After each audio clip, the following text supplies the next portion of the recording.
The Sterleys of Oakland Park, a Regency parody in the style of Jane Austen. Chapter 20. I am without a doubt the best savouries maker that I know, do you not think? Asked Mrs. James. Indeed, my wife is a dab hand at the making of sweetmeat, said the clergyman. You must try my pigeon pie, said Mrs. James as she lifted the silver cover from the dish upon which lay a plump bird in a layer of congealed gravy. It looks wonderful. I shall have a piece, said Sophia. The reverend gentleman's guests sat down to eat, Captain Aubrey having decided to forego the offered pigeon as he had heard much of Mrs. James's custard pudding which was to be served later. In the meantime he contented himself with a glass of port. I have seldom seen a dish with an aroma of such fragrance, said Sophia. Pray do tell me, Mrs. James, what is this fragrance, for I have not come across it before? Asked Sophia as she placed the first forkful in her mouth. It is a Calcutta curry from India, somewhat different to the fare we are used to. Bit wholesome and good for a cold, said Mrs. James. Sophia, it seemed, had grown quite flushed. Tears greased the corners of her eyes and a sweat broke upon her forehead. I fear that I am unwell, she gasped, taking a sip of water from a glass near at hand. Oh dear, what is amiss, Mrs. Aubrey? You are quite red with exertion. You must lay down, I fear, said Mrs. James, rising from her seat. Yes, if I lay down I will recover, said Sophia. Yes, step this way. There is a room where you can rest, said Mrs. James. Later you can finish your dinner. I am quite surprised, for just a moment ago you were quite well. Could it be that you have a little bundle to deliver?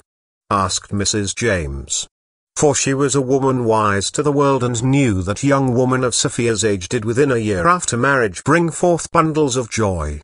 It gave her great pride that when in years to come the captain would speak of the announcement of the arrival of their firstborn would be due to her.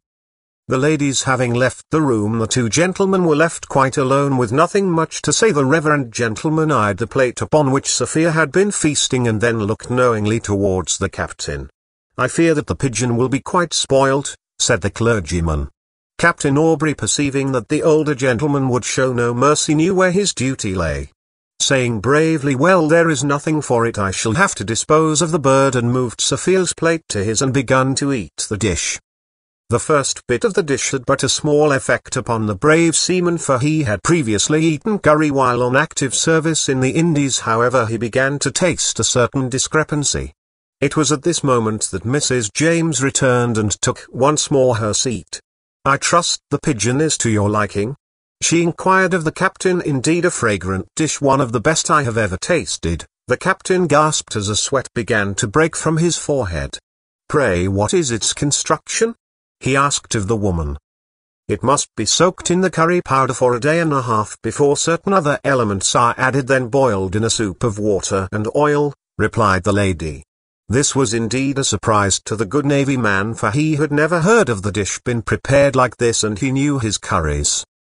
Remarkable, quite remarkable, said the captain, reaching for the glass of sherry. He had learned his lesson previously and knew better than poor Sophia to drink water, for water, it seemed, only increased the pain one felt within one's mouth after eating a curry.